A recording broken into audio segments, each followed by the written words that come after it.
Hello all of you. पिछले session में हम लोगों का क्वेश्चन नंबर 7 तक हुआ था। आज हम लोग शुरू करेंगे क्वेश्चन नंबर 8 से। और मुझे जो आपको आज पढ़ाना है change in life cost and revaluation. So ये जो क्वेश्चन नंबर 8 है मुझे लगा था वो चेंज इन कॉस्ट वाला है, लेकिन यहां पर भी उसका चेंज इन मैथड वाला ही है। जो अपन पहले क्वेश्चंस करे ना वैसा ही है, यहां पर भी मैथड चेंज हो रही है आपकी। ओके, सो हम क्वेश्चन नंबर 8 करते उसके बाद फिर आगे हम लोग कंसेप्ट समझते और फिर क्वेश्चंस करेंगे। Okay,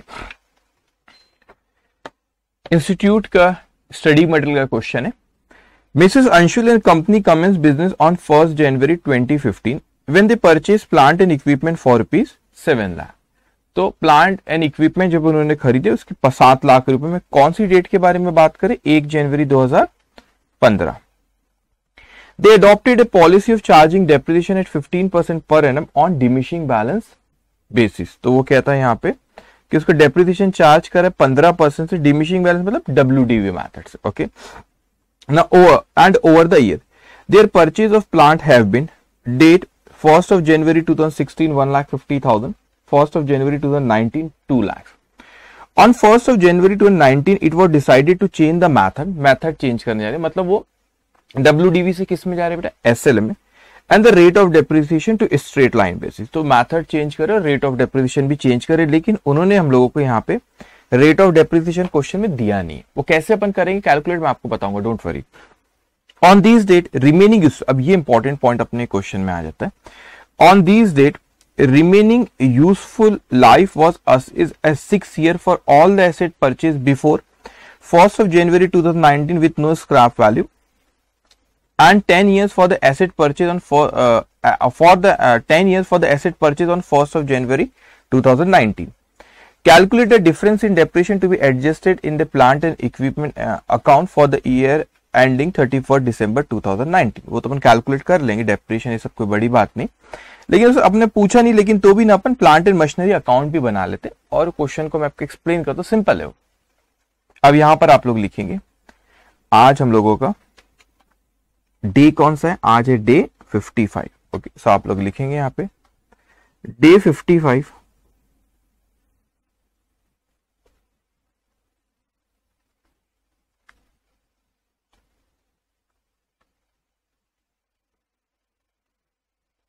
day 55। ओके, अब समझ रहे वो कौन से साल का उससे अपने को पूछा है यहाँ पे, कौन से साल का पूछा है? 31 दिसंबर 2019, मतलब फाइनेंशियल ईयर 1 जनवरी को शुरू हो रहा है और 31 दिसंबर को खत्म हो रहा है, तो 2019 का बनाना है। सो आप पहले यहां लिख लो प्लांट एंड मशीनरी। तो डेप्रिसिएशन भी अपन कैलकुलेट करते हैं, वो भी मैं बताता हूं आपको। यहां पर लिखो प्लांट एंड, ये क्वेश्चन नंबर कौन सा है आपका?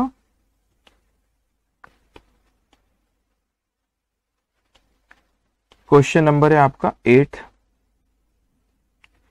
पेज नंबर है 118।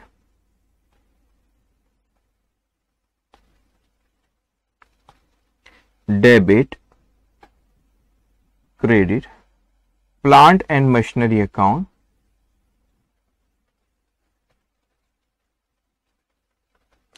Plant and machinery account. Okay, इसको ड्रॉ कर लेना, ज्यादा नहीं, 6-7 लाइन का।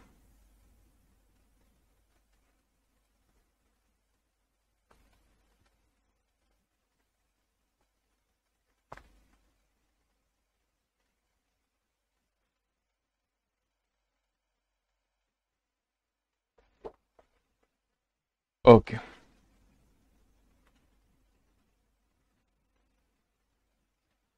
ओके, 6-7 लाइन का इसको ड्रॉ कर लेना आपने। ओके, अब उसके बाद अब यहां पर अच्छे समझेंगे, आपको कौन से साल का बोला उसने? 2019 का बना, लेकिन यहाँ पे जो मशीनरी परचेज किया बेटा वो उसने कब परचेज किया? यहाँ पर देखो, यहाँ पर तो एक कोई 2015 में खरीदा है, कोई 2016 में खरीदा है और 2019 में फिर उसने ये खरीदा है, तो ये ठीक है, एक 2019 में खरीदा, लेकिन उसके पहले और मशीन खरीदा 2015 2016। अब आप सोचो, मेरे को 2015 से, अच्छे से सुना मेरी बातों को, बस ध्यान से सुनते जाना, हर चीज समझते आएंगे।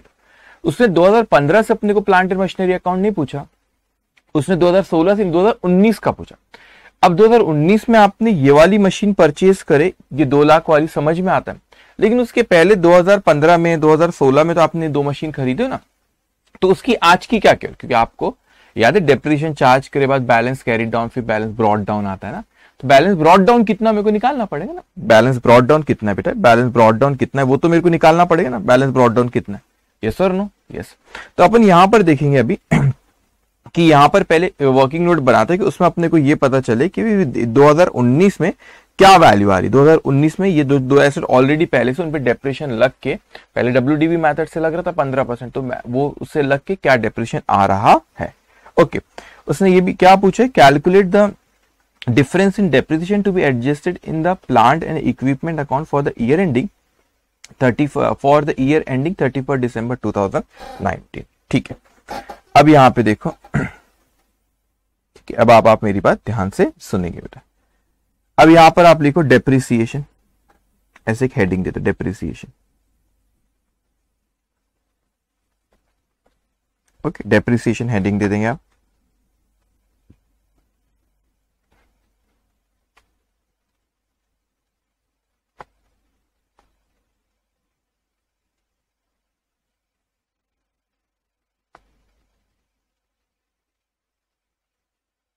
इसको ड्रॉ करो अराउंड हाफ पेज का, उतना शायद लगे ना, लेकिन तो भी ड्रॉ कर लो हाफ पेज का, हाफ पेज ड्रॉ करो। एक ही इसमें पूरा कैलकुलेशन कर लेंगे अपन, ठीक है, एक ही जगह पूरा कैलकुलेशन हो जाएगा। हाफ पेज ड्रॉ करेंगे बेटा।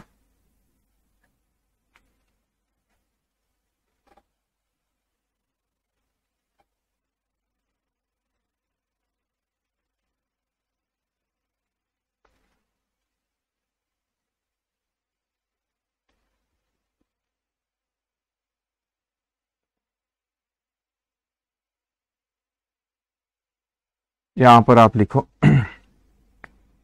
एक एसेट जो आपने परचेज की थे, परचेज ऑन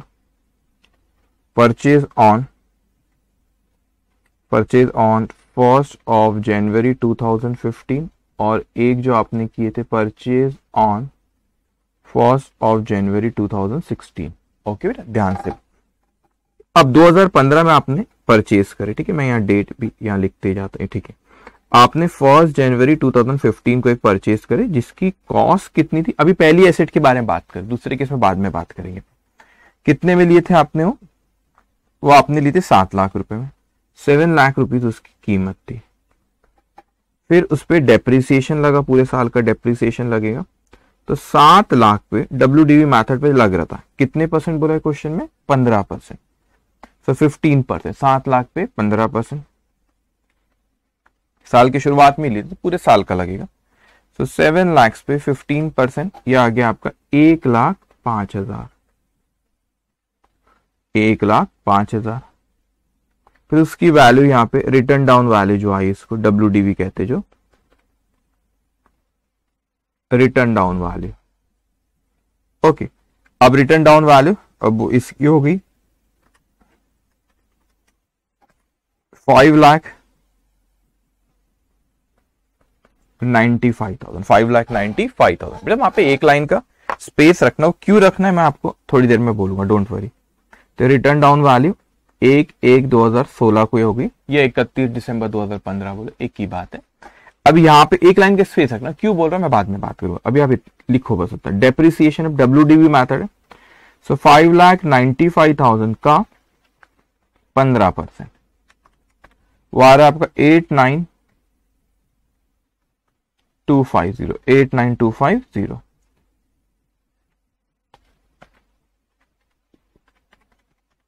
यह है आपका 5,05,750, 750।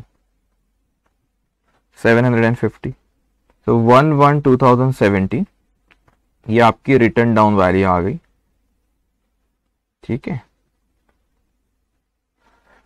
ओके, अब उसके बाद यहाँ पे फिर 2017 अपन 2019 से 15 हुआ, 16 हुआ, अब 17 पे आए।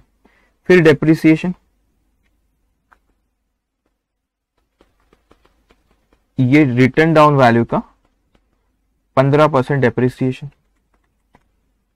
यार आपका 7,5,862.5 थे, 863।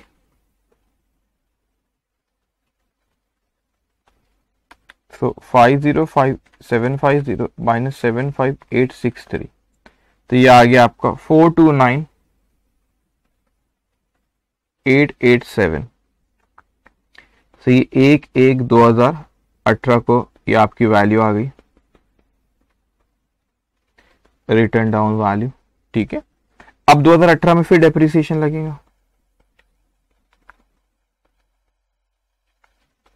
तो 4,29,887 का 15%, तो इसका 15% ये और आपका 64483।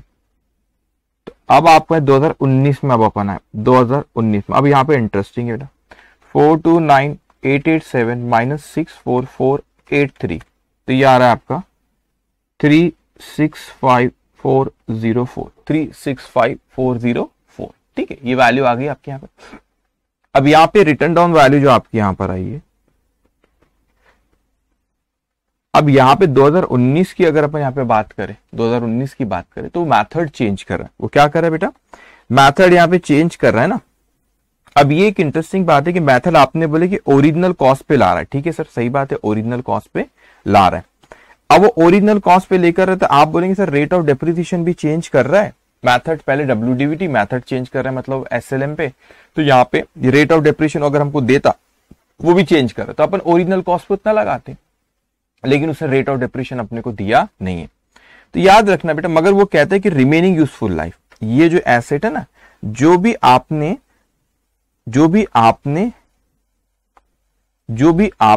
1 जनवरी 2019 के पहले, तारीख देखो 1 जनवरी 2019, जो भी आपने 1 जनवरी 2019 के पहले खरीदे हो, उनकी लाइफ वो बोलता है कि रिमेनिंग बची हुई लाइफ आज 2019 में, जो भी 2019 की पहले की एसेट है उनकी बची हुई लाइफ 6 साल है। मतलब इसकी बची हुई लाइफ कितनी है, 6 ईयर्स। इसकी बची हुई लाइफ कितनी है, 6 ईयर्स। और आपने जो खरीदे इसके बारे में भी बोला, इस साल जो खरीदे उसकी लाइफ है अभी बची हुई 10 ईयर्स, ये बोला 10 ईयर्स। ठीक है, अब मैं पहले इसकी बात कर लूं जो अपन अभी कैलकुलेशन जिसका अपन कर रहे हैं बेटा। तो मैंने कहा सर इसका डेप्रिसिएशन कैसे, अपने को रेट ऑफ डेप्रिसिएशन पता नहीं, ओरिजिनल कॉस्ट पे लगाते थे। तो जब भी जैसे रिमेनिंग यूजफुल लाइफ है, अब आपने ये तो डेप्रिसिएशन लगा ली जो लगाना था WDV मेथड से बेटा, इतना डेप्रिसिएशन और लगना बचा है, आगे के सालों में लगेगा इतने WDV, इस पे डेप्रिसिएशन आगे के सालों में लगेगा।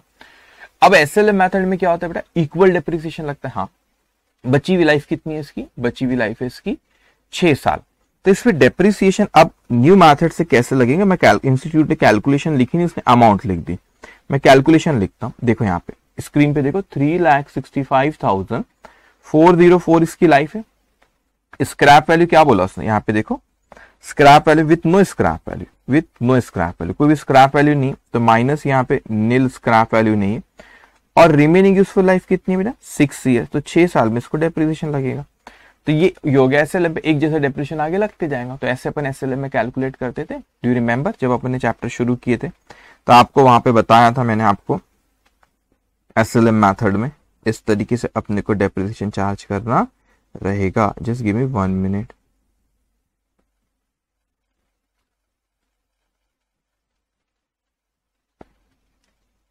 ये देखो, cost of asset estimated scrap value divide by life of asset. तो क्या होता है, अभी आपको नेक्स्ट टॉपिक मैं अभी पढ़ाऊंगा इसी चैप्टर में, कि जब आपकी चेंज होता है ना कोई चीज, जैसे आपकी कोई लाइफ चेंज हो गई या उसकी आपका लाइफ ऑफ एसेट चेंज होती है, कॉस्ट चेंज हो जाती है, तो रिमेनिंग यूजफुल प्रोस्पेक्टिव इफेक्ट लेते, बताऊंगा अभी थोड़ी देर। लेकिन अभी इतना ख्याल रखना बेटा, रेट ऑफ डेप्रिसिएशन पता नहीं, तो आपको इसको अपने को क्या करना है बेटा, इसको अपने को इसकी जो अमाउंट है 360/404 इतना बचा, ऊपर वाले इस पे तो डेप्रिसिएशन लग चुका है, तो इसको रिमेनिंग यूजफुल लाइफ में अपने को क्या करना है, एलोकेट कर देना पड़ेगा। तो अब आपने ये उसकी कॉस्ट ऑफ एसेट ये ना बची हुई, तो यही ना, बाकी आप बोलेंगे सर 7 लाख, अरे 7 लाख को डिवाइड बाय 6 करोगे तो उस पर तो ऑलरेडी डेप्रिसिएशन लग गया है ना, इतने पे डेप्रिसिएशन लगाना है। SLM मेथड एक जैसा, डिवाइड बाय बचे हुए कितने साल है, 6 साल, 6 साल में लगाना है, तो डिवाइड बाय इसको 6 करेंगे। तो डिवाइड बाय आपने 6 करे तो वो आता है आपका 60,900। कितना आ रहा है, 60,900 आ रहा है। कितना आ रहा है बेटा, 60,900 आ रहा है।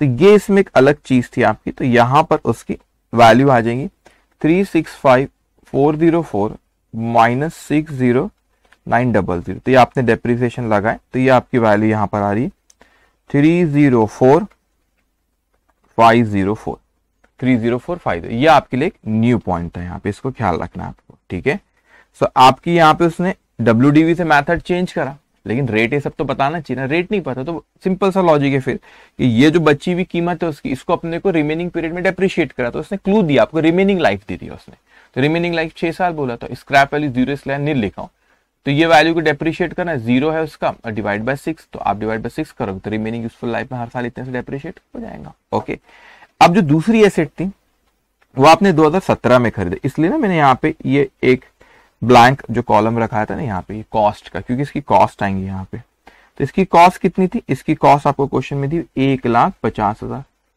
अब इस पे डेप्रिसिएशन लगा 1,50,000 पे 15%, तो आ रहा है 22,500, 22,500, तो 1,50,000 माइनस 22,500, तो यह आ रहा है आपका 1,27,500। फिर इसका, अच्छा मैंने कैलकुलेशन यहाँ पे लिख दिया, लेकिन आपने समझ जाना, इसका कैलकुलेशन यहाँ पे लिख दिया, लेकिन ये कैलकुलेशन समझ आया, 15% लगा रहा हूं मैं। अब उसके बाद कंफ्यूज नहीं होना बेटा, ये जो यहाँ पे इनर कॉलम है एक्चुअल में इसका लिख दिया मैंने, इसका लिख दिया, ठीक है, 15% वो है। ओके, एक काम करो, नहीं तो कंफ्यूज नहीं होना, ठीक है, ये भी इसको भी, इसका भी मैंने यहीं पे लिख दिया, चलो ठीक है, 15% इसका 1,27,500 का 15% 19,125, तो इसका बैलेंस आ रहा है 1,08,375, फिर 15% ये आ रहा है आपका 16,256, तो 1,08,375 माइनस 16,256, तो ये आ रहा है आपका 92,119। फिर इसका यहाँ पे SLM मेथड पे चलेगा, तो इस पे भी उसने क्या बोला, रिमेनिंग रेट ऑफ नहीं दिया अपने, रिमेनिंग यूजफुल लाइफ इसकी कितनी बेटा 15, सॉरी नॉट रिमेनिंग यूजफुल, इसकी भी 6 साल है, ठीक है, जो 1 जनवरी 2019 के पहले की एसेट है, तो ये 1 जनवरी 2019 के पहले की एसेट है, 1 जनवरी 2016 को लिए थे, तो यहाँ पे जब मेथड चेंज करे तो बोलता है रिमेनिंग यूजफुल लाइफ 6 ईयर्स है। तो उसका कैलकुलेशन में यहाँ पे बता देता हूँ आपको, इंस्टीट्यूट ने बताई नहीं है लेकिन अपने को पता रहना चाहिए, ठीक है, यहाँ पे कहाँ बताओ भाई जगह, यहाँ पे बता दो डेप्रिसिएशन ये, और ये दूसरी एसेट कैसे नीचे बता देता हूँ, एक स्टार मार्क और यहाँ पे 2 बिंदु, 2 स्टार मार्क, उसका यहाँ पे बता देता हूँ, कोई बड़ी बात नहीं। 92,119 minus scrap 0 divided by remaining life 6, तो यार आपका 15353, 15353, ओके, 92,119 माइनस 15353, तो ये आ रहा है आपका 76,766, 76,766। ओके, समझ में आई ये चीज आपको? ओके तो अब आपने क्या करे, आपने ये वैल्यू निकाली कि 2019 में कैसे डेप्रिसिएशन चार्ज कर। अब समझना बेटा, दिमाग एकदम ध्यान से, 365,404 प्लस 92,119, ठीक है। अब इसको समझना, ये देखो साल की शुरुआत में अपनी क्या वैल्यू थी, ये 2 एसेट की ये वैल्यू थी दोनों की, ठीक है, दोनों की ये वैल्यू थी। अब समझना, मैं को यहाँ पे मैंने बनाया प्लांट एंड मशीनरी अकाउंट, तो मैंने होगा साल के पहले मैंने ओपनिंग बैलेंस लिखा 1/1/2019, सो प्लांट एंड मशीनरी है ना, उसको यहाँ पे लिखेंगे टू बैलेंस ब्रॉड डाउन। ये कहां से फिगर ला रहा हूं, 2 एसेट है ना, 2 एसेट की वैल्यू कितनी थी, 365,404, 365,404 प्लस 92,119, 92,119, ठीक है, सो 365,404 92,119, तो ये आया आपका 457,523। अब इंस्टीट्यूट के मटेरियल का क्वेश्चन है ये, अब इंस्टीट्यूट ने क्या करी, वहां पर ये सब लिखी नहीं है, ये जो अमाउंट मैंने इनर कॉलम में लगी ये लिख दी। अब बच्चा सोचते बैठे कहां से है, तो नहीं होता ना, बच्चों को नहीं आइडिया रहती, नहीं बताऊंगा नहीं तो कैसे समझेगा बेटा, ठीक है। फिर एक उन्होंने यहाँ पे 1 जनवरी 2019 को एक और मशीन खरीदे, machinery account debit to bank account, ये जो खरीदे ये 2 लाख रुपए की। अब डेप्रिसिएशन लगेगा साल के आखिरी में 31 दिसंबर 2019, सो बाय डेप्रिसिएशन। अब अपन डेप्रिसिएशन की वर्किंग ये सब बनाने की जरूरत नहीं, ऑलरेडी आप कैलकुलेट करें बेटा, यहाँ पे ये आ रहा है 60,900, ये आ रहा है 15,353, नई एसेट पे मैं लिख रहा हूं, तो ये आया आपका 60,900 प्लस 15,353 प्लस इसके ऊपर डेप्रिसिएशन लगा, साल की शुरुआत में खरीदे बेटा आपने, अभी कितना है 2 लाख रुपए। इसकी लाइफ, रेट ऑफ डेप्रिसिएशन नहीं बताया लेकिन लाइफ पता है अपने को, 10 साल बोला, इसकी कितनी बोला 10 साल, तो अभी मैं लिख दिया 10 साल है, तो आपका यहाँ पे आप चाहो तो ऐसे बता सकते plus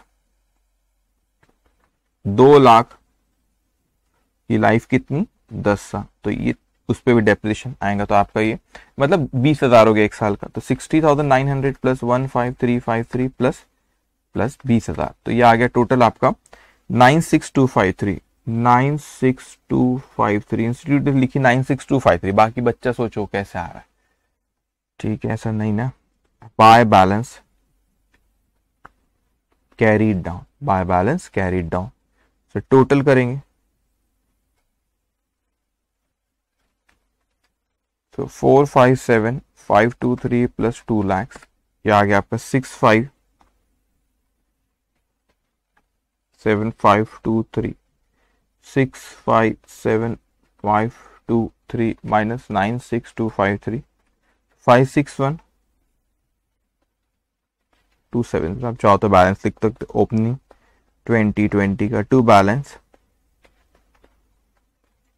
broad down 561,270 okay done.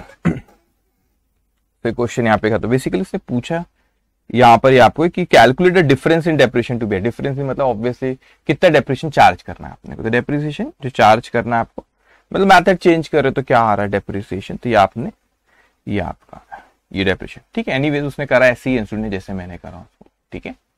अब हम लोग नेक्स्ट क्वेश्चन पे आए, उसके पहले मुझे आपको कुछ समझाना है, ध्यान से मेरी बात सुनना बेटा। एक होता है आप लोगों का चेंज इन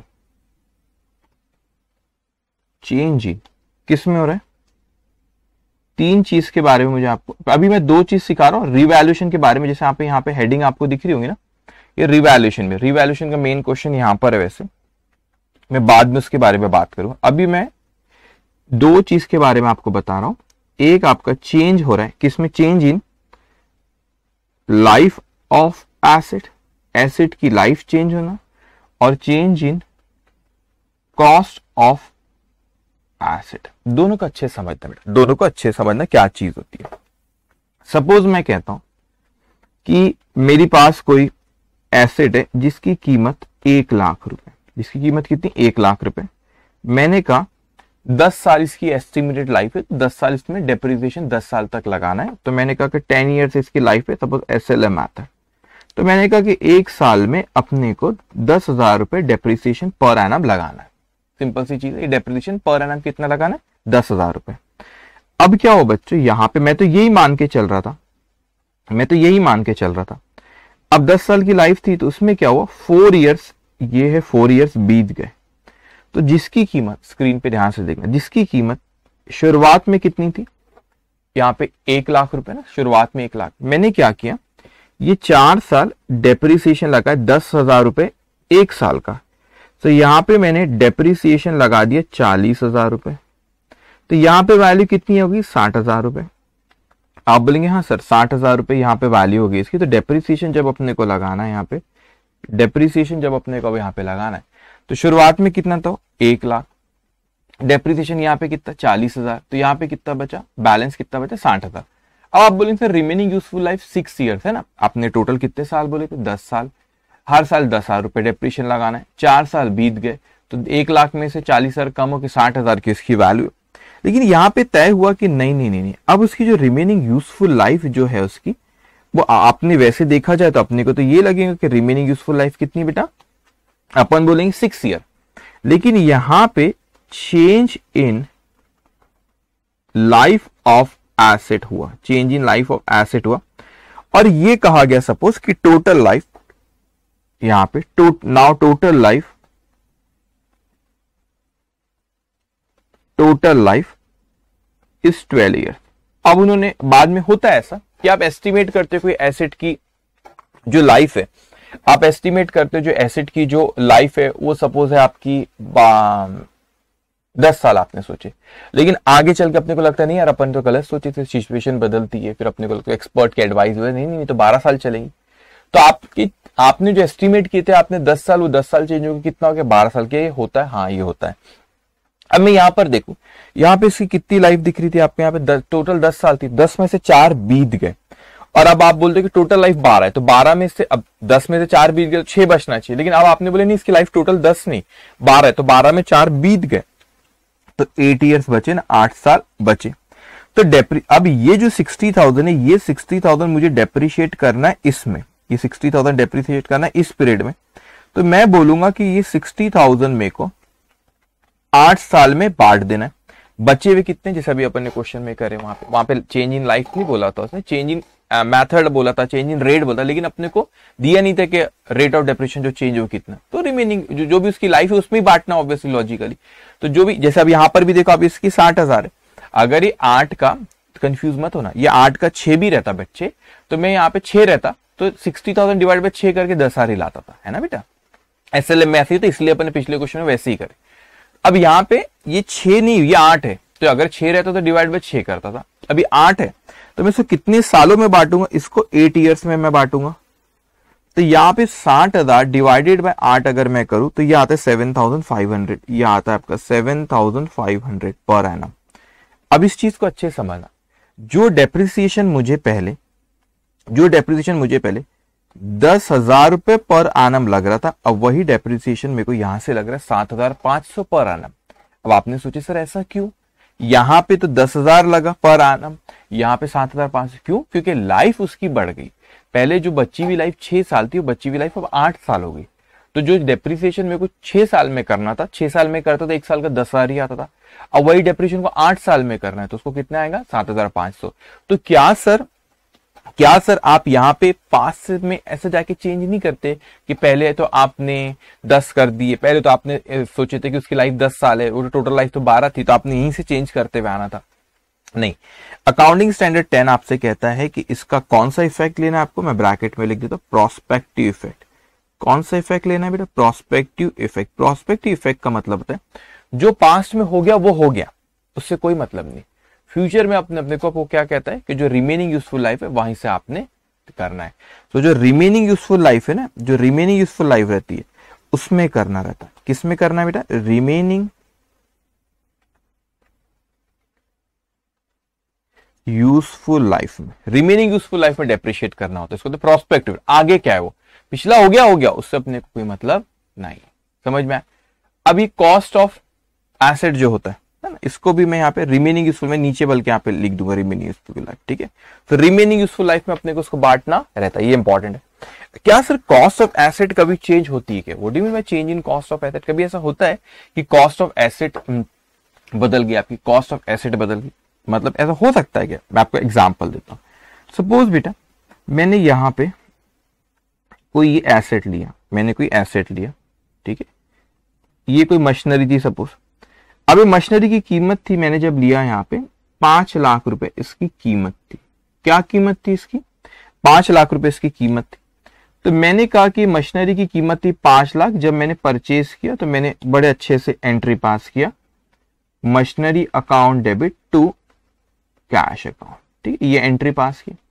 अब ओवर द पीरियड उस पर डेप्रिसिएशन लगा, और डेप्रिसिएशन लगे बाद सपोज मैं कहता हूं आफ्टर 2 ईयर्स ले लेता हूं, ठीक है, आफ्टर 2 ईयर्स मैं कहता हूं सपोज आफ्टर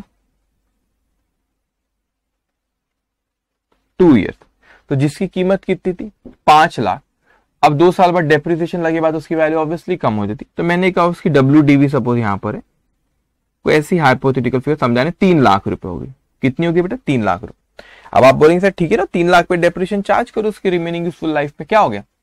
मैंने कहा नहीं, हमको यहाँ पे ये जो 3 लाख रुपए बेटा, हमको यहाँ पे क्या हो, गवर्नमेंट ने बोली कि हम आपको ग्रांट देते। वैसे गवर्नमेंट ग्रांट के डिटेल में ना अकाउंटिंग स्टैंडर्ड 12 होता है, वो आपको CA इंटरमीडिएट में आपको पढ़ना है, लेकिन अभी मैं थोड़ा सा आइडिया देता हूं आपको।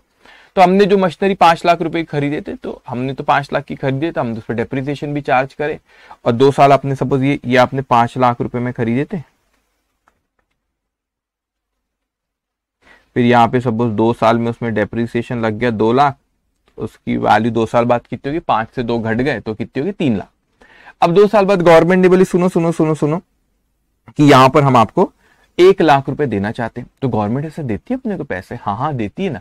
अगर आप पढ़ोगे अकाउंटिंग स्टैंडर्ड 12 होता है कि यहाँ पे मतलब CA इंटर में पढ़ोगे, तो what is government grant? Government हमको प्रमोट करती है कि कुछ स्पेसिफिक इंडस्ट्री में आप मैन्युफैक्चरिंग करो, सपोज इन गवर्नमेंट को चाहती कि एक्सपोर्ट बढ़ाए, खादी का एक्सपोर्ट बढ़ाए, तो बोलेंगे खादी इंडस्ट्री को प्रमोट करेंगे, हम आपको पैसा देते हैं मशीनरी के लिए, आप उसको डेवलप करो। फिर यह कोई बैकवर्ड एरिया, तो गवर्नमेंट चाहेंगे नहीं बैकवर्ड एरिया में हमारा क्या, वहाँ पे बिजनेसेस बढ़े, वहाँ पे एम्प्लॉयमेंट जनरेट होए, लोगों को काम मिले, तो गवर्नमेंट प्रमोट करती कि वो जाओ उन एरियाज में इंडस्ट्री सेटअप करो, हम आपको मदद करेंगे। अलग अलग तरह की मदद होती है, वो AS12 में पढ़ोगे, मगर उसमें से एक मदद है कि आप जो मशीनरी खरीदो, हम पैसा देंगे, कुछ पूरा नहीं दी और कुछ पैसा देंगे, तो हम 1 लाख रुपए देते।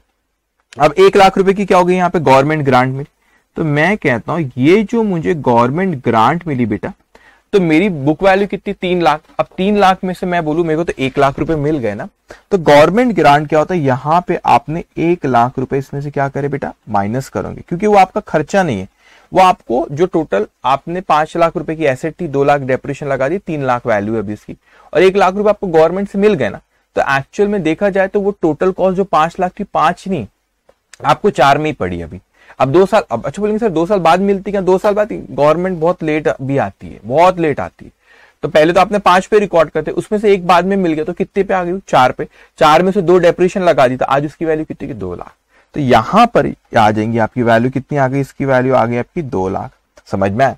अब सपोज इसकी बेटा लाइफ थी, मैं कहता सपोज इसकी लाइफ थी 6 साल, सो टोटल लाइफ सपोज इसकी 6 ईयर्स थी, तो यहां पे लिख दूं मैं टोटल लाइफ 6 ईयर्स थी। अब यहां पे लाइफ नहीं चेंज हो रही, 6 में से 2 साल तो बीत गए ना बेटा, अब बचे 4 साल, लाइफ नहीं बदली, उसकी WDV जो यहां पर आपकी 3 लाख थी, वो 3 लाख से घट के वो 2 लाख पे आ गई। This is change in cost of asset, this is change in cost of asset, this is change in cost of asset. तो ऐसा बदलती, हाँ ऐसे एसेट की कॉस्ट बदल जाती है इससे। अब आप बोलेंगे सर 6 में से 2 साल बीत गए तो 4 साल बचे, तो ये जो 2 लाख रुपए बेटा डेप्रिसिएशन की अगर मैं यहां पे बात करूं, तो ये जो 2 लाख है, ये जो 2 लाख है, इसको रिमेनिंग कितने साल बचे, 6 में से 2 बीत गए, 4 ये 4 ईयर्स ही रहेंगे, लेकिन 3 लाख को आपको नहीं करना, ये डेप्रिसिएशन 50,000 आ गया बेटा, तो 3 लाख को आपको नहीं चार्ज करना, आपको किसको चार्ज करना, आपको 2 लाख रुपए को चार्ज करना। क्यों, क्योंकि 1 लाख रुपए गवर्नमेंट ग्रांट मिल गई। तो यहां पर भी आप देखोगे जो बदलाव change in cost of asset आया, आपको उसका प्रोस्पेक्टिव इफेक्ट ही लेना है। प्रोस्पेक्टिव इफेक्ट मतलब आगे क्या होगा, अभी जो वैल्यू चेंज होगी बस आगे उसका इफेक्ट दे दो, आने वाले सालों में उसको उस पर डेप्रिशिएट उस पर कर दो।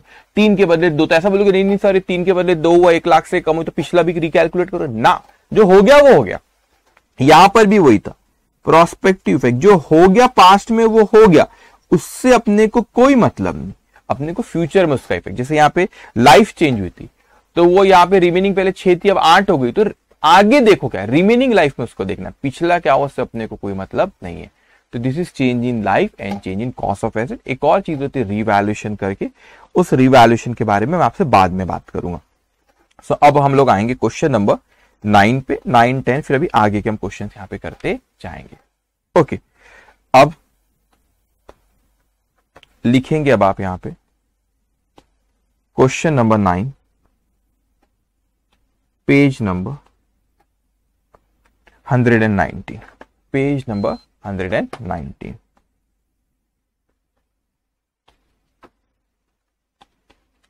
क्या कह रहे हैं आपसे, Mrs Kumar and sons purchase machinery on 1st of January 2015, 1st of January 2015 for ₹10 lakh. The machine was ready to use on 1st of July 2015. ये मेरा फेवरेट है। खरीदे कब थे बेटा, ने खरीदे थे 1 जनवरी 2015 को, लेकिन उस पे 1 जनवरी 2015 को, लेकिन उन्होंने उसको रेडी टू यूज कब हुआ, 1 जुलाई 2015। तो ये चीज ख्याल रखना, हम लोगों को जब डेप्रिसिएशन चार्ज करना होता है, हम ये देखते रेडी टू यूज से लगता है। 1 जनवरी 2015 को लिए थे, लेकिन क्या आप उसको यूज कर सकते थे क्या, नहीं कर सकते। रेडी कब हुई वो रेडी हुई 1 जुलाई को, तो वो डेप्रिसिएशन 1 जुलाई से, उसके पहले चाहकर भी यूज नहीं कर सकते। तो जब रेडी टू यूज होता है उसके बाद डेप्रिसिएशन लगना शुरू होता। Okay, the expected useful life of the machine, ये मैंने पहले कहा भी आपको चैप्टर के पहले दिन के डेप्रिसिएशन कब से लगता है। The expected useful life of the machine was 10 years and estimated scrap value was ₹2 lakh. They follow straight line depreciation on 1st of January 2018. The government grant receive for the said machine rupees 1 lakh, government की grant मिली 1 लाख रुपए. The upward revaluation the machine, what is the upward revaluation में बात करूंगा. They upward revalued the machinery by rupees 4 lakh and on the same date and reestimated total useful life as 11.5. ये तो बहुत झोल हो रहा है. चेंज इन कॉस्ट भी हो रहा है बेटा क्योंकि गवर्नमेंट ग्रांट मिली, और चेंज इन लाइफ भी हो रहा है. On 15th of May 2021, the machine was destroyed by fire. As per terms and conditions, the insurance company paid 70% of the written down value. As on the date of destruction, show machinery account in the books of Mrs. Kapoor and Sons. तो बहुत सारे 2015 से लेके 2021 तक के चर्चा है. तो एक पेज का आप अच्छे से मशीनरी अकाउंट बना लो यहाँ पे. तो यहाँ पे आप चाहो तो लिख सकते हो in the books of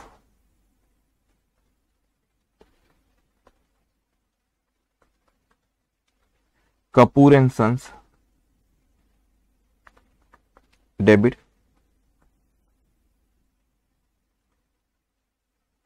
machinery account credit.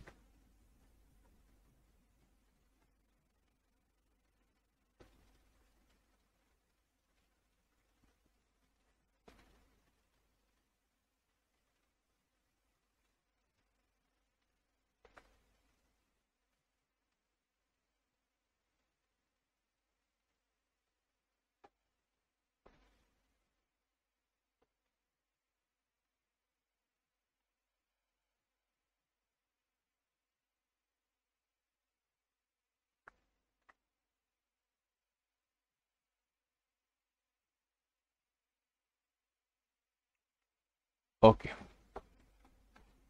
So 1 by फिर वर्किंग एक पेज का ड्रॉ कर लो, वो ना आ जाए, कम ना हो, ज्यादा हो जाएगा चल जाएगा.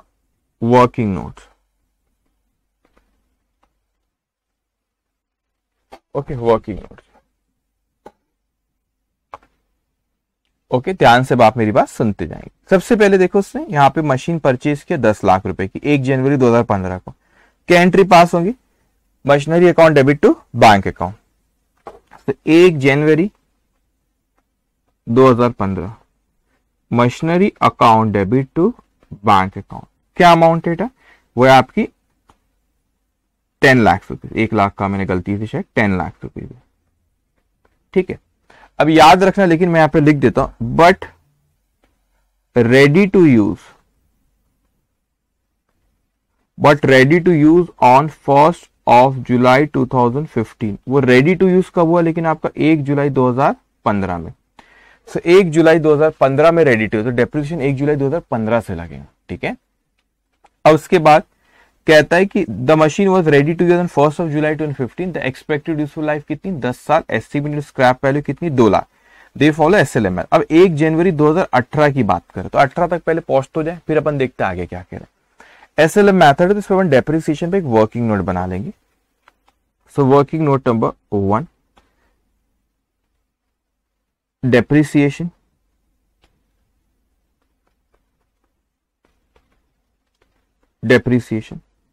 ये आप SLM मेथड से कर रहे हैं, लिख देता हूं ब्रैकेट SLM से. तो यहाँ पे 10 लाख रुपए की कॉस्ट है माइनस स्क्रैप वैल्यू. याद है ना, स्क्रैप वैल्यू कितनी? 2 lakh divided estimated useful life, वो कितनी? 10 ईयर्स. तो ये आ जाएगा आपका 80,000, 80,000 पर एनम. 80,000 per annum. ठीक है, ये आपका कौन से साल का हुआ? अच्छा, लेकिन याद रखना ये आपका 1 जुलाई को हुआ था. ये पूरे साल का 80,000 है, लेकिन 2015 के लिए 6 महीने के लगेगा क्योंकि रेडी टू यूज वो 1 जुलाई को. मैं लिख देता हूं बट डेप्रिसिएशन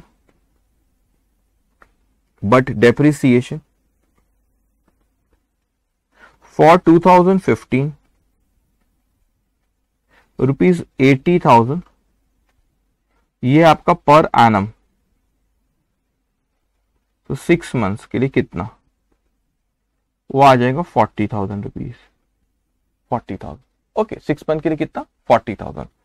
तो आप यहां पे लिखेंगे 31 दिसंबर 2015 बाय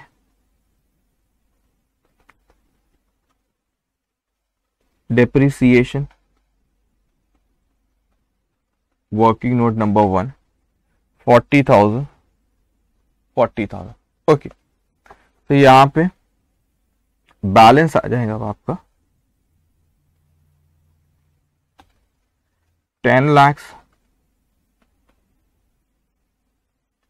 10 lakhs। ओके, तो यहां पे आप लिखोगे बाय बैलेंस कैरीड डाउन, क्या आएगा आपका 9,60,000। How much? 9,60,000। अब यहां पे 1st of January 2016 to balance brought down 9,60,000 31st December 2016 by depreciation।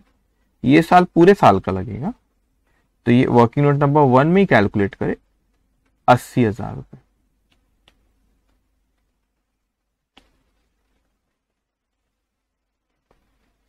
$80,000। So by balance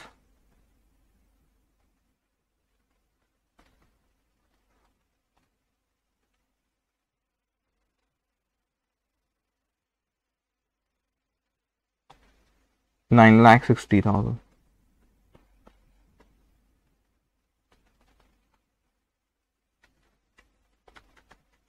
तो ये आएगा आपका 8 लाख। अब वो 80 था, अब 2018 में उन्होंने चेंज किया, तब तक तो वो 18 में कुछ लिए, मशीन लिए, बेचे, जो भी करे, तो 2018 से चेंजेस। अभी तो कहानी चलने तो ऐसी।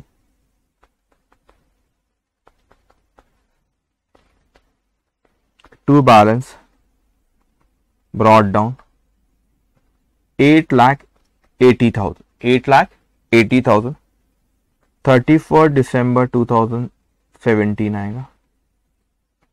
ठीक है, इससे कोई फर्क।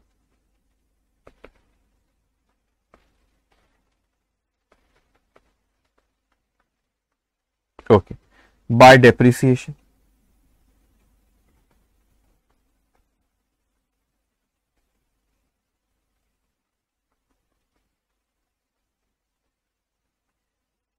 $80,000। ओके, तो यहां पे बैलेंस आ जाएगा आपका बाय बैलेंस कैरीड डाउन, कितना आ जाएगा वो? 8 लाख। 8,80,000 ये हो बचा कितना? 8 लाख। 8 लाख। ओके, फिर यहां पे आप लिखोगे 1st of January 2018 को भी to balance brought down 8 lakh. ठीक है, अब 2018 में कुछ हुआ है, तो वो कहता है आपको 2018 में, देखो क्या चीज हुई यहां पे। 2018 में वो कहता है on 1st of January 2018 the government grant received, the government grant receive for the said machine rupees 1 lakh, 1 lakh रुपए की गवर्नमेंट ग्रांट मिली।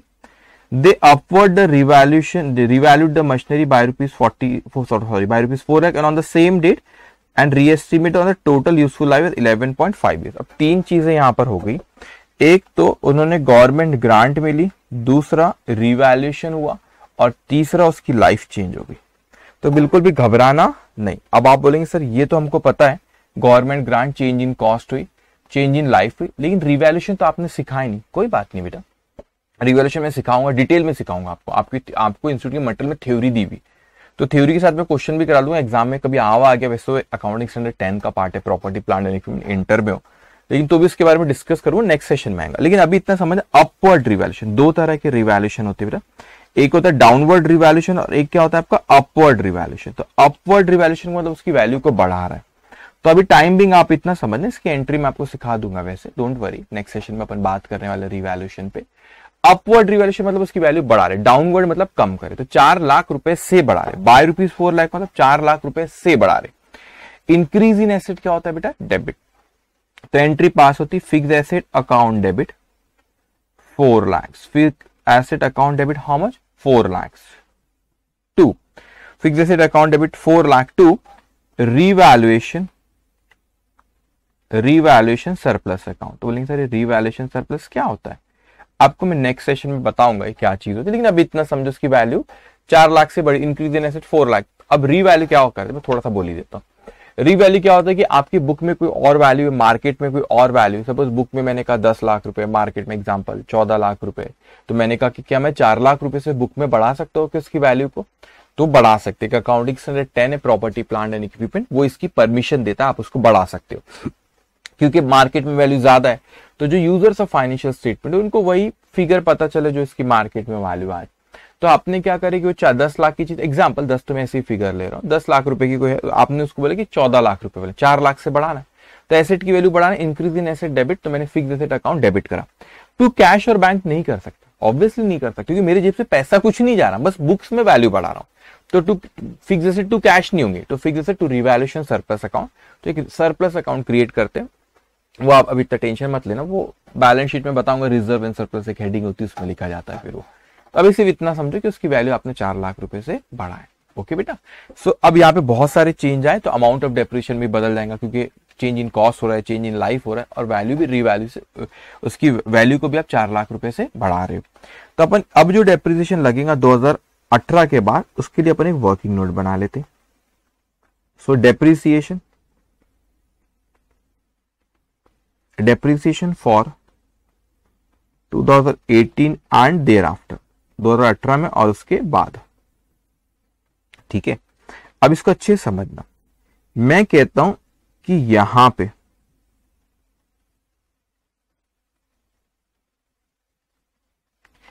ध्यान से समझना, उसकी स्क्रैप वैल्यू कितनी, स्क्रैप वैल्यू 2 लाख रुपए। अब कॉस्ट बदल गई, कॉस्ट पे मैं स्टार मार्क करता हूं, कॉस्ट में बताता हूं कितनी उसकी कॉस्ट होगी। आप बोलेंगे सर यहां पे, तो उसकी कॉस्ट अगर अपन कैलकुलेट करें, ठीक है, उसकी कॉस्ट यहां पर कितनी अभी बेटा 8 लाख रुपए।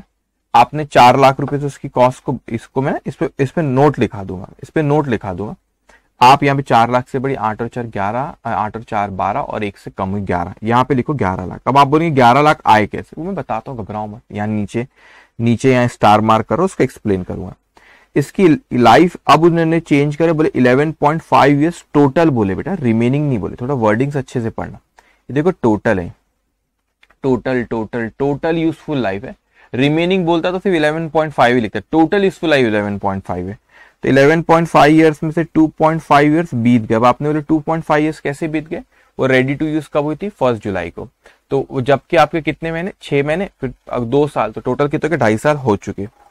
अब यहाँ पे 11 लाख में से 2 लाख मैंने हटा दिया स्क्रैप वैल्यू, और रिमेनिंग यूजफुल लाइफ कितनी बेटा, इसकी रिमेनिंग यूजफुल लाइफ है आपकी 9 ईयर्स। तो ये आ गया 1 लाख रुपए, 1 लाख रुपीज डेप्रिसिएशन हो गया पर एनम, ठीक है, पर एनम। अब देखो क्या चीज हो रही है यहाँ पे, ये आपका हुआ चेंज इन लाइफ,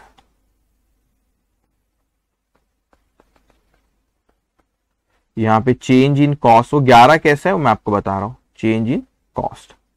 अब समझते हैं यहाँ पे कैसे आया 11 लाख रुपए। लिखेंगे यहाँ पे एस पर accounting standard 10, the revised book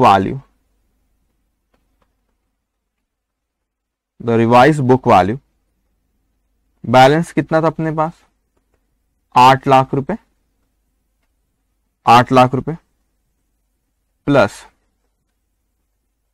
revaluation. एक काम करो, ऐसा लिखो, ठीक है, ऐसा रिवाइज बुक वैल्यू, यहां पे लिखो बैलेंस था 8 लाख रुपए, एड अपवर्ड रिवैल्यूएशन, अपवर्ड मतलब बढ़ाना, डाउनवर्ड रहता तो माइनस करता था बेटा, अपवर्ड रिवैल्यूएशन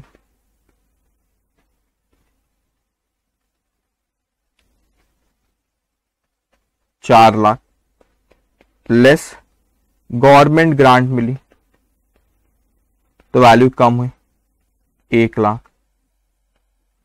तो यहां पे बचा आपका 11 lakh.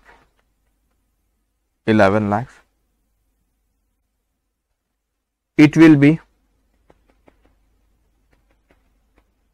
depreciate over the remaining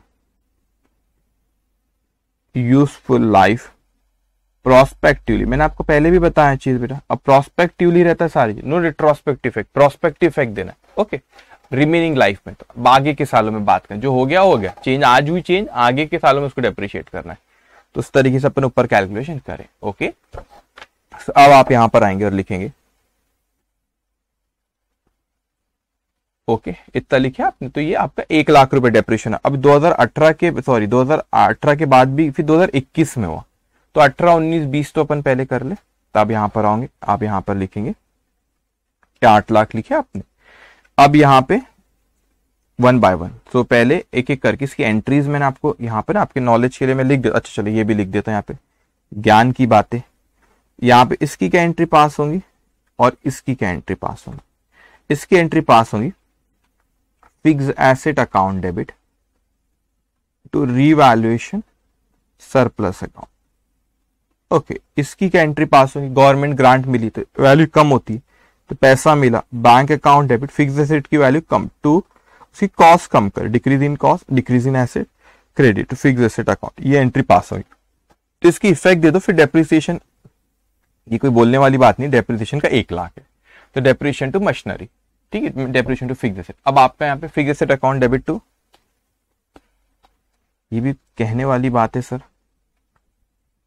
depreciation account debit to fixed asset account, वही मतलब मशीनरी अकाउंट कह रहा हूं, ठीक है। अब 1 बाय 1 लिखो, आप यहां पे आप लिखेंगे, सो यहां पे आपका साल के आप, अच्छा पहले गवर्नमेंट ग्रांट कब मिली है आपको, इस शुरुआत में मिली, तो डेप्रिसिएशन वो रिमेनिंग यूजफुल लाइफ, ठीक है, वो जो आपका तो कॉस्ट साल की शुरुआत में ही चेंज हो गई, ठीक है। तो एक एक करके पहले लिखो यहाँ पे, अपवर्ड भी उसी तारीख को करे, टू रिवैल्यूएशन। अभी एंट्री क्या पास करे, asset account debit to revaluation, तो एसेट को आपने डेबिट करे 4 लाख, गवर्नमेंट ग्रांट भी इसी तारीख को मिली, वो कह रहा है, तो bank account debit to fixed asset,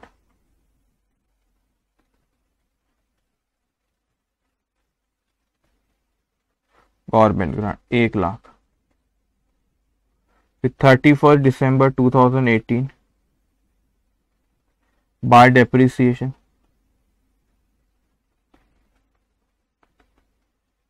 working note number 2 1 lakh, okay. इसका बैलेंस निकालेंगे,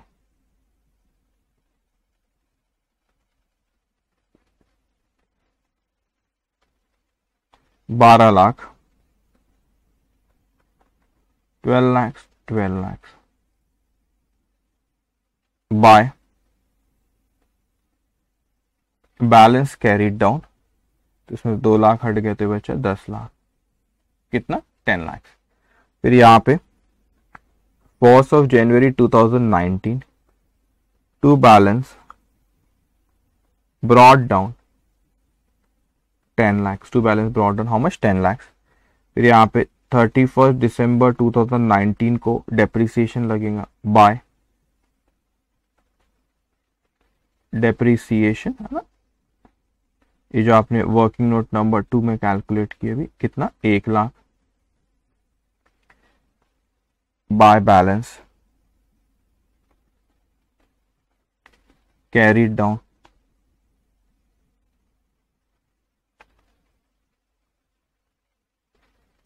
10 lakh,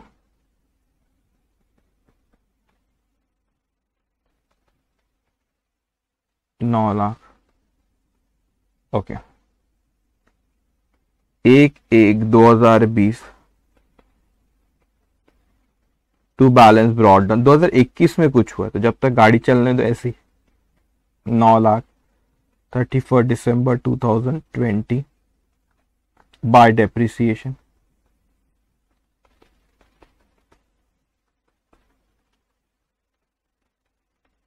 $1 lakh depreciation bye balance carried down, bye balance carried down कितना आएगा 8 lakh, 8 lakh,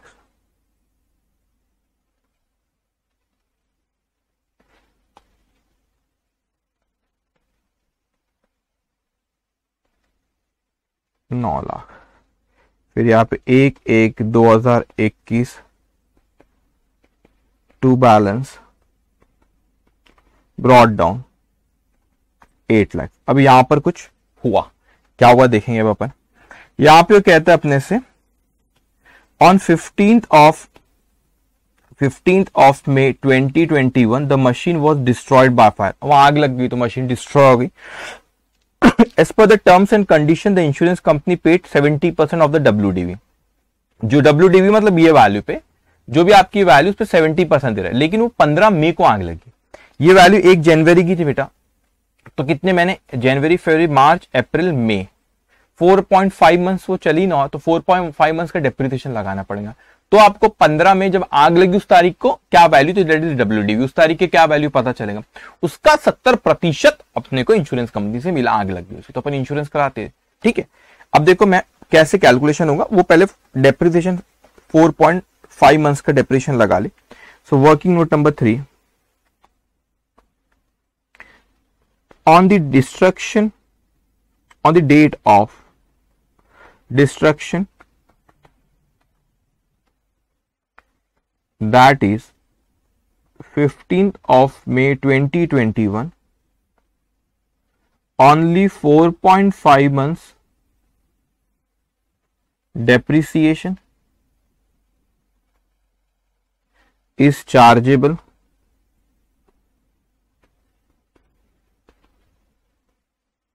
while computing loss। तो आपका डेप्रिसिएशन बेटा पूरे साल का अपन ने कैलकुलेट करे कितना, तो ऊपर वाली वर्किंग नोट 1 लाख रुपए, तो ये 12 महीने का था।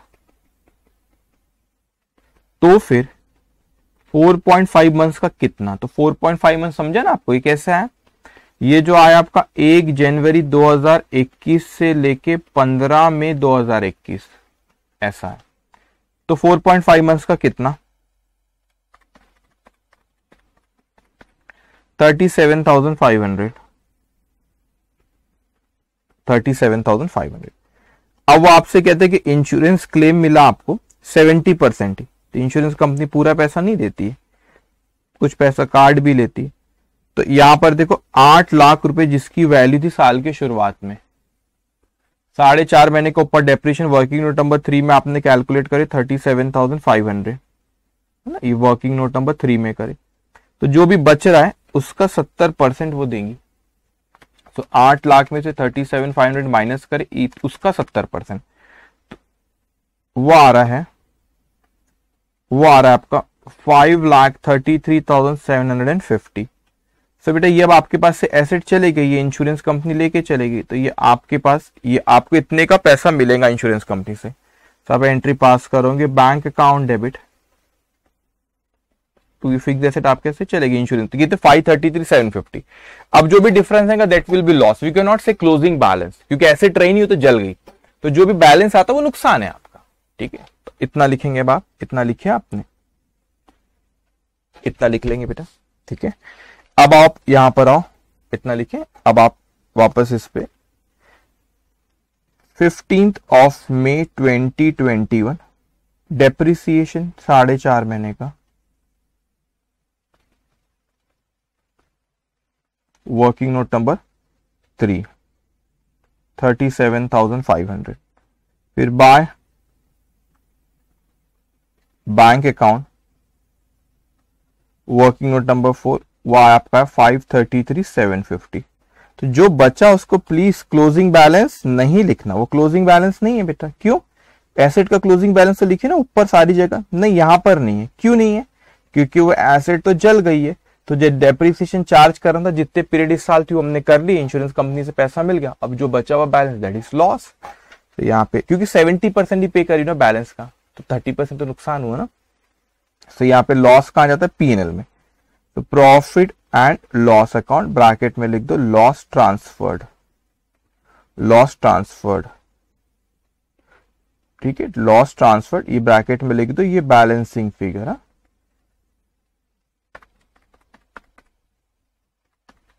ये वो आपका 2,28,750, 2,28,750। ओके 2,28,750। ओके बेटा डन। इतना समझ है? तो थोड़ा सा ये अच्छे क्वेश्चन, एडवांस क्वेश्चन, इंस्टीट्यूट के मटेरियल के क्वेश्चन नहीं है बेटा। तो हो सकता है आपके अटेम्प्ट में कभी भी ऐसे ट्रिकी नहीं बोलना चाहिए, मैं तो इसको इंटरेस्टिंग वर्ड ज्यादा अच्छा है, इंटरेस्टिंग वर्ड ज्यादा इसको सूट करता है ना। Okay now come to question number 10। Question number 10 पे आएंगे बच्चों आप, ठीक है। क्या कह रहा है क्वेश्चन नंबर 10, जो कि मई 2018 में आया था, फिर आरटीपी नवंबर 2019 में दिया है, फिर नवंबर 2020 में भी दिया है, मई 21 में दिया और मई 22 में भी दिया है। इसको फेवरेट क्वेश्चन लग रहा है इंस्टीट्यूट का, ठीक है। चलिए, Mrs Green Channel purchase a second hand machine on 1 January 2015 for ₹1,60,000 and overhauling and erection charges amounted to ₹40,000। देखो क्या होता है बेटा, आपने सेकेंड हैंड मशीन खरीदे तो आपने बोलोगे सर वो ओवरऑलिंग आपने खर्चे सब करे, वो तो आपका फिक्स्ड एसेट की कॉस्ट का हिस्सा नहीं है, वो तो सेपरेट एक्सपेंस है। नहीं बेटा, आपने सेकेंड हैंड मशीन खरीदा आपके लिए रेडी टू यूज खरीदा। आपने पहले उसको ना कोई सेकेंड हैंड चीज खरीदो, आप सुधारते हो करते हो, तो आपके लिए रेडी टू यूज 1,60,000 और 40,000 खर्च करके हुआ, तो 2 लाख रुपए की आपको एसेट मिली। Another machine was purchase for ₹80,000 on 1 July 2015। अच्छा, उसी साल on 1 July 2017 the machine installed on 1 January 2015 was sold for rupees 1 lakh. Another machine amounted to rupees 30,000 was purchased and was installed on 30 September 2017. Under the existing practice, the company provide depreciation at 10% on original cost. However, from the year 2018, it is decided to adopt WDV method. कौन सी method कह रहा है? वो कहता है कि आप WDV method adopt WDV method and to charge depreciation 15% per annum. You are required to prepare machinery account from 2015 to 2018. Very simple. Method change करना है। Method कहाँ से change कर रहे हैं? हम जा रहे SLM, पहले था SLM से अपन जा रहे हैं WDV पे, ठीक है। मगर कौन से साल? 2018 में, ठीक है। 2015 से 2018 पूछा, 15, 16, 17, 18, 4 साल का, 3 साल तो नॉर्मल चलेंगे। 18 में मैथड चेंज हुई, WDV उस साल का जो ओपनिंग है उस पर लगा देंगे अपने 15% रेट ऑफ डेप्रिसिएशन, ठीक है। ओके, सब आप लिखेंगे यहां पे। Question number 10, page number 119।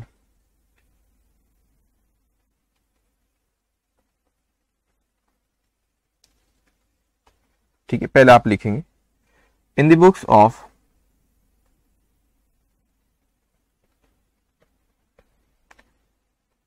Mrs Green channel company machinery account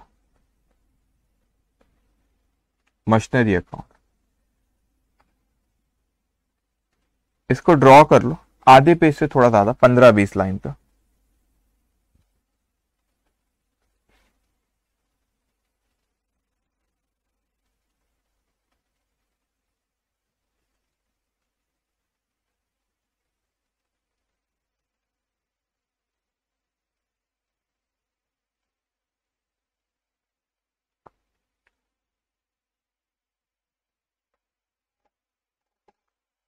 okay,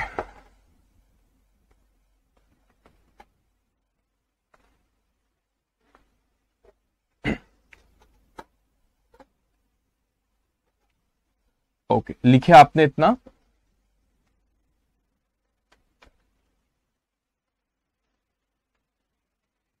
okay, ठीक है। अब यहां पे सबसे पहले उसने यहां पे मशीन को परचेस किया, ठीक है। 1 जनवरी 2015, 1,60,000 और 40,000 का खर्चा, मतलब 2 लाख की टोटल हुई।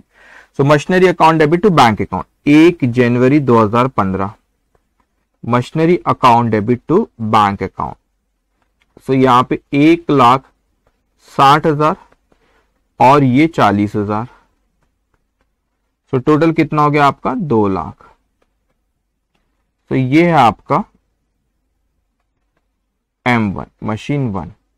ओके, नाम समझने के लिए अपने वैसा लिखे, ठीक है। अब अपने यहाँ पे इसी साल उसने और एक मशीन खरीदा, अनदर मशीन परचेज 80,000 1 जुलाई 2015, फिर 2017 में हुआ ट्रांजैक्शन।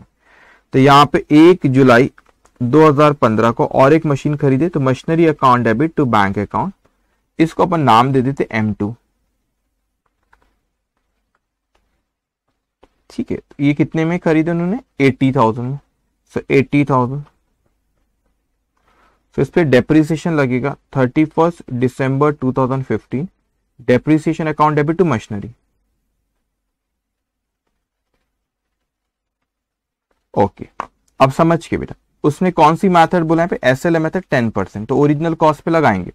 तो ये 2 लाख रुपए पे 10% प्लस ये जो आपने 80,000 रुपए की खरीदे उस पे 10%, लेकिन कितने महीने के लिए? 1 जुलाई को खरीदे तो 6 महीने की लगेगा।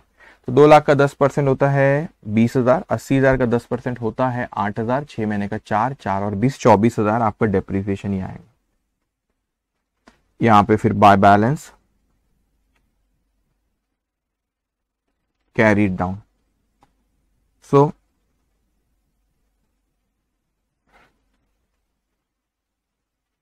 टू लाख प्लस 80, 2,80,000,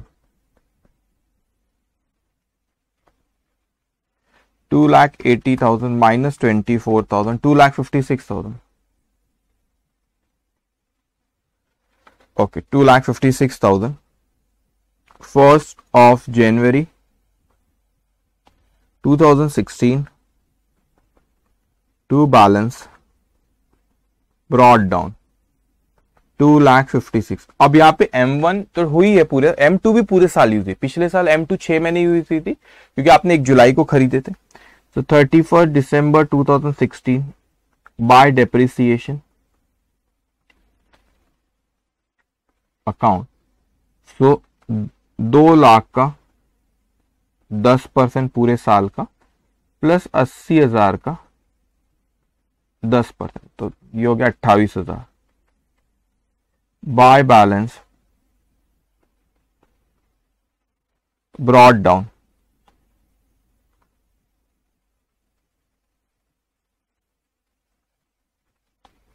2,56,000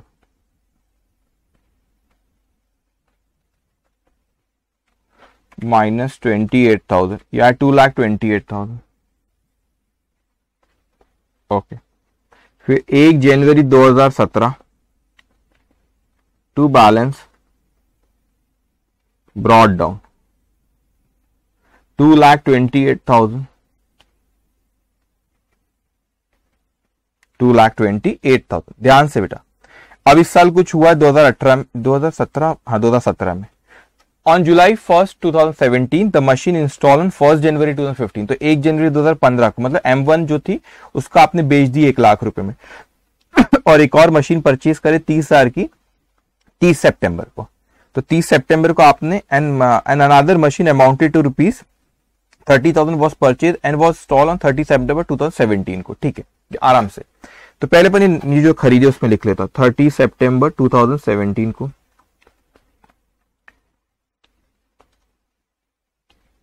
ठीक है, machinery account debit to bank account. अब ना ये M3 अपन इसको नाम दे देते, M3 इसको नाम दे देते।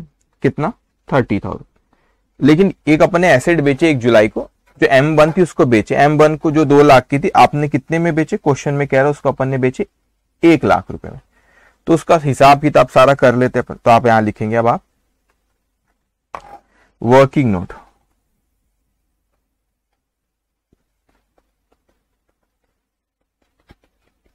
Working note assets sold on 1st of July 2017, 1st of July 2017। तो कौन सी एसेट बोला? जो आपने 1 जनवरी 2015 को खरीदे। M1 की बात कर रहा, कितने में खरीदे थे? 2 लाख में। तो उसकी आज की वैल्यू निकालना पड़ेगा जिस तारीख को बेचे। तो so we can find out the profit हुआ कि लॉस हुआ। तो आप लिखोगे 1 जनवरी 2015 कॉस्ट 2 लाख, 31 दिसंबर 2015 डेप्रिसिएशन 2 लाख का 10%, ये वो आपका 20,000। फिर यहां पे वो 1,80,000, 1 जनवरी 2016 बैलेंस 1,00,000 80,000। SLM में हर साल 20-20 लगाना है। अब वो मैं पेज चेंज करो, आप कंटिन्यूशन में लिखते जाना बेटा। फिर आपका 31 दिसंबर 2016 को डेप्रिसिएशन SLM में कुछ सोचना ही नहीं, वही 20,000 लगा दोगे फिर से 20, तो 180 माइनस 20 वो आया आपका 1,60,000। तो 1 जनवरी 2017 को जो बैलेंस आया 1,60,000। फिर 1 जुलाई 2017 को डेप्रिसिएशन, ठीक है, अब ध्यान से, तो डेप्रिसिएशन आपका यहाँ पे 1 जुलाई, यहाँ पे 6 महीने के लगे, क्यों? क्योंकि आप 2017 में 1 जुलाई को बेच रहे हो, तो 2 लाख पे SLM है, स्ट्रेट लाइन, इसलिए ओरिजिनल कॉस्ट 2 लाख लिखा, 1,60,000 नहीं लिखा WDV, SLM मेथड है 6 मंथ्स के लिए। तो ये आ जाएगा आपका 10,000 रुपए। तो यहाँ पे जो आपका बैलेंस आया जिस तारीख को आपने बेचे, उस तारीख को बैलेंस था 1,50,000 का, आपने उसको कितने में बेचे? 1 लाख में। तो 1,50,000 की चीज 1 लाख में बेचे, तो आपको नुकसान कितना हो गया? Loss on cell of machinery कितना हो गया? 50,000 रुपए। सो अपने को इसका हिसाब किताब करना है, इस साल जो बैलेंस था, तो ये चीजें आएंगी आपका, एक जो ये डेप्रिसिएशन, एक जो ये सेल, और एक जो आपका लॉस हुआ। सो एंट्री क्या पास होंगी? Depreciation account debit to machinery account, फिर पैसा आएगा bank account debit to machinery account, और ये लॉस, फिर आया आपका loss on sale account debit to machinery account, loss on sale account debit to machinery account. Okay, तो अब आप ही लिखेंगे, लिखे आपने? ओके, अब यहां पे लिखो 1 जुलाई 2017 bye depreciation, working note number 1 10,000 by bank 1 lakh by loss on cell, ये आपका 50,000। ओके, अब साल के आखिरी में जो एसेट बची उस पर डेप्रिसिएशन लगाना है। तो M1 तो बिक गई, M2 और M3 उसका यही कैलकुलेशन कर लेता हूं। डेप्रिसिएशन टू मशीनरी, तो मशीनरी को आप क्रेडिट करेंगे, इसका कैलकुलेशन मैं यही कर लेता हूं। M1 तो बिक गई, M2 जो थी आपने ऊपर देखो, M2 पे कितने मिले? 80 में, और ये 30,000, लेकिन 30,000 की याद रखना 30 सितंबर को लिए ध्यान से। सो 80,000 का 10% प्लस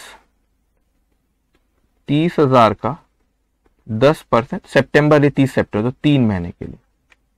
तो क्या ये तो हो जाएगा 8 ये 3 750 और 8,750 आएगा, कैलकुलेट करो 8,750। तो यहां पर आपका बैलेंस आ जाएगा 2,28,000 प्लस 30,000, तो ये आ गया 2,58,000।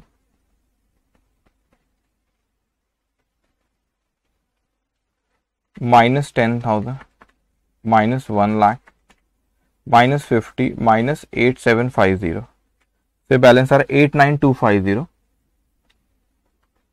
8,9,250 by balance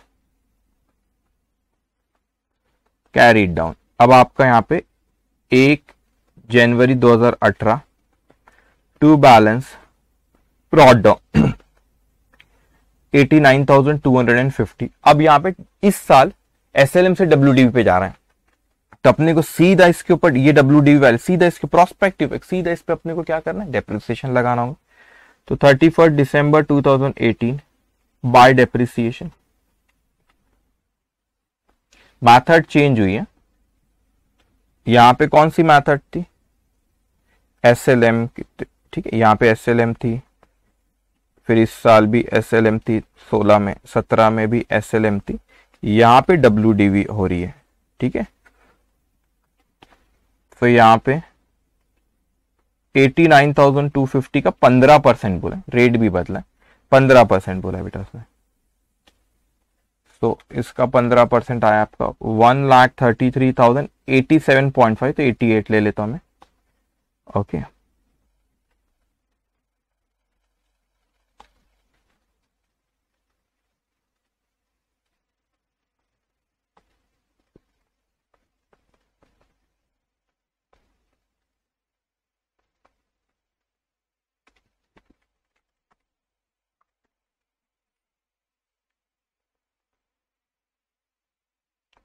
by balance carried down, by balance carried down. Okay.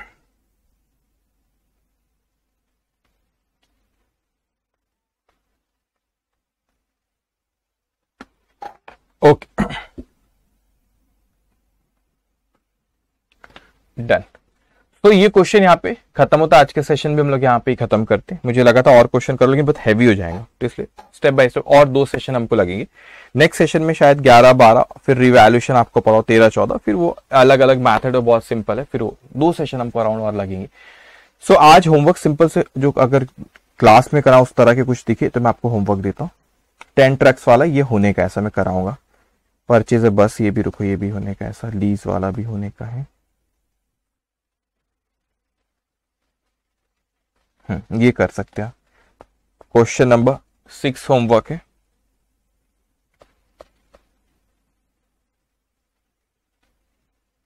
ये भी क्वेश्चन नंबर 10 भी होमवर्क। क्वेश्चन नंबर 6 और क्वेश्चन नंबर 10 सिर्फ आज होमवर्क है, ये भी कर सकते हो। तो इजी क्वेश्चन।